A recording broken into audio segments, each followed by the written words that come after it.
These are my 20 pro tips to help you become the best fighter in Rust. If you want to be any good at Rust, you need to be able to win every fight, and it's not all about insane recoil control and flashy moves. Some of the absolute best fighters you know use the most simple mechanics. That's why I'm gonna give you 20 pro tips to help you win more fights and take your game sense to the next level. We'll cover the most essential things such as settings, movement, positioning, equipment and general tips.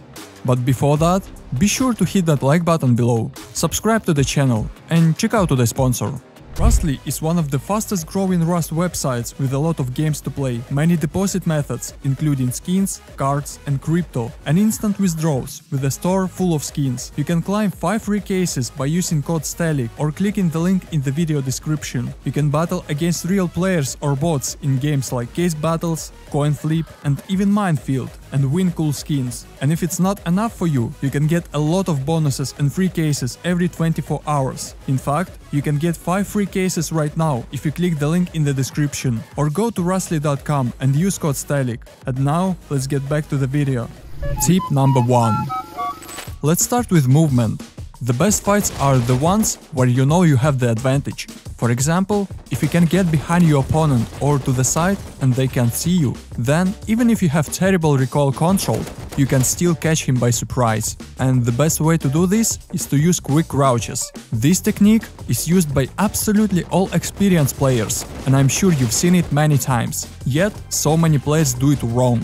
The task of this technique is to move at the highest possible speed without making any sounds. And the main mistakes players make are that they still make noise, which gives the enemy information about their location.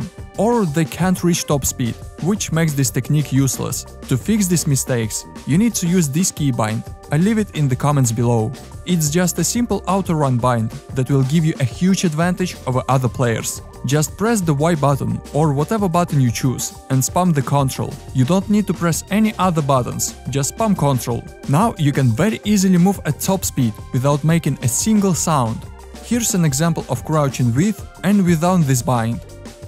And the moment you need to stop, just press the W button to cancel this bind. A very simple but insanely useful trick that will help you during PvP.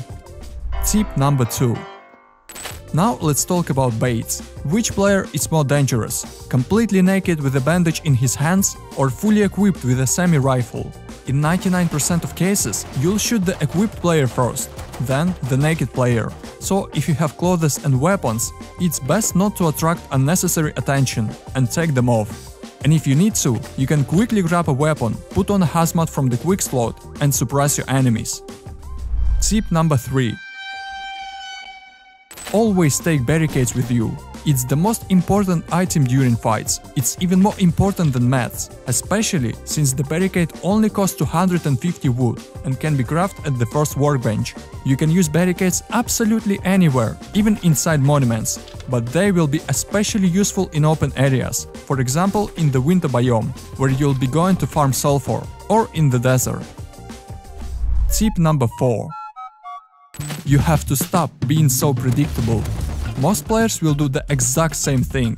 Set up a barricade, use mats, peek and start shooting. And everyone is expecting that. To surprise your enemy, you need to be constantly moving, changing positions and not staying in one place. For example, you set up a barricade and start using mats. Instead of standing still, just jump to get information, then peek to the right and start shooting from the left. If you fail, immediately peek to the right, because your enemy will think that you will use mats again. By using these little tricks, you'll be able to confuse your enemies and catch them off guard. Tip number 5. Another great way to be unpredictable is to do a jump peek. For example, you used mats, peeked out of the corner, got information, but failed to do any damage. In this case, aim at the place where your enemy was, jump out of the corner and start shooting. When you land, it automatically adjusts your aim to where you were looking, making it easy to shoot your enemy. And from his point of view, it will look very unusual, so most players won't even be able to react. Tip number 6. It's time to change a few settings to gain a slight advantage in fights. The first thing you need to do is to make sure that mouse acceleration is disabled.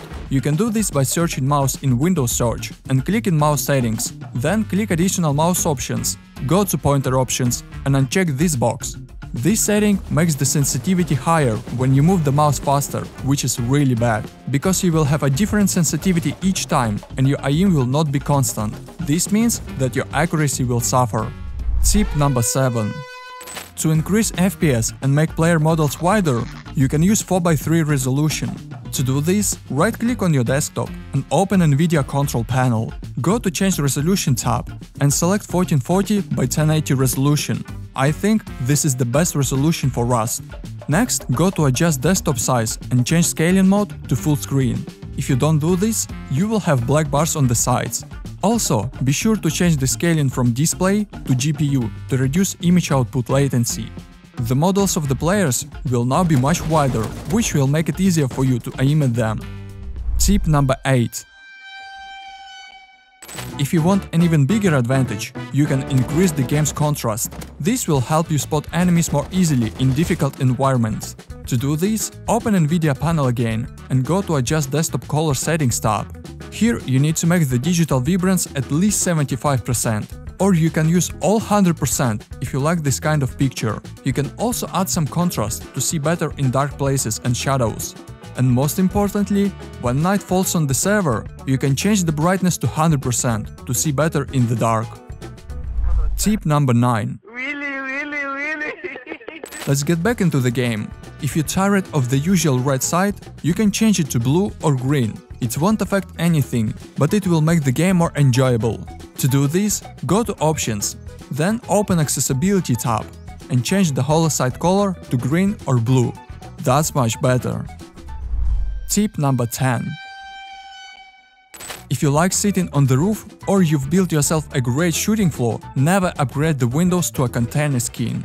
If you use a regular metal window, you can easily shoot into the very corner of that window, but as soon as you upgrade it into container skin, magic happens. As you can see, there's an invisible texture in the corner that blocks all your bullets, and that texture is really big. Of course, you can use this to your advantage, because if you stand in the corner, you can see everything that happens outside, and no one can hit you. But it's better not to use the container skin for Windows. Tip number 11. Gloves can be far more important than other clothes. For example, I'll take an AK without any gloves. When I start to aim, the scope will shake a little from side to side, making it difficult to shoot at a moving target. And when I'm using an ATIC scope, the shake is much worse. But this can be easily fixed by spending 40 scrap and buying tactical gloves from the outpost. Now, if you pick up an AK, it won't shake. And the same goes for the ATIC scope. Tip number 12. If you don't want to rely on a constantly shaking scope, you can use the console command. First, you need to go to any creative server where you have the admin rights. I will go to the Intoxicated Sandbox. Next, you need to pick up any weapon, press F1 and type this command. I'll leave it in the comments below. Now, even if you put your weapon away, you'll still have a crosshair in the middle of the screen. And the most important thing is that this crosshair will work on all servers, even unofficial servers, until you re-enter the game. Tip number 13. Barbecue bacon burger. I hope you haven't disconnected from the creative server yet, because I have another useful command for you that will help you in fights. Again, I'll leave it in the comments below, and you'll need to use it on the creative server first. This command will allow you to see everything that happens around you after you die, if you spam the escape button. And it also works on all servers, including the official ones. For me, this is the most useful command in the game, as it gives you a huge advantage in terms of information, even after you die. Tip number 14. Whoever is on the high ground always has a huge advantage, because he can hide or change positions at any moment. The player at the bottom will always be at a disadvantage, because he cannot quickly change position, as he is fully visible from above. This means that to avoid putting yourself into a losing situation, you should always try to take the high ground. Tip number 15. The same logic applies to corners. You should always stay as far away from the corners as possible to spot your enemy more quickly, because the closer you stand to the wall, the smaller your angle of view. And the player who is furthest away from the wall around the corner will see you first, which will give him an advantage. So don't be surprised next time when you get killed through the wall. Tip number 16. If you already have a second workbench and are using SMG or Thompson, be sure to research these two attachments. You need hollow sight and muzzle boost. And if you find a laser sight as well, then it's a killer combo, because muzzle boost adds 10% more fire rate in exchange for a worse aim con. However, if you combine it with a hollow sight and a laser sight, you get an even more accurate weapon than the default SMG. Tip number 17. Davey. This tip is super helpful for high-intense fights. Let's say you come across a monument where a PvP has started between several groups. In this case, all you have to do is wait and hide in a place where you can see everything that's happening. Just wait until 2 or better 1 person is alive and you can join the fight. Tip number 18. If you find yourself in a situation where you are low on HP and ammo, the first thing you should always do is recover your health and then reload later. And don't forget to keep moving and gather as much information as you can. Tip number 19. You need to build muscle memory for all your movements, so you can do them automatically without even thinking about them. This applies to quick crouches, jump peaks, ADS and other moves. Also, don't forget to keep moving all the time. As soon as you shoot, move. Don't stay in the same place, because wherever you shoot from, the enemy knows exactly where it came from and they can corner you. And finally, tip number 20. Did you know that you can spy through the ceiling and see what's going on around your base while being completely safe? And all you need for this is just a box and one secret item.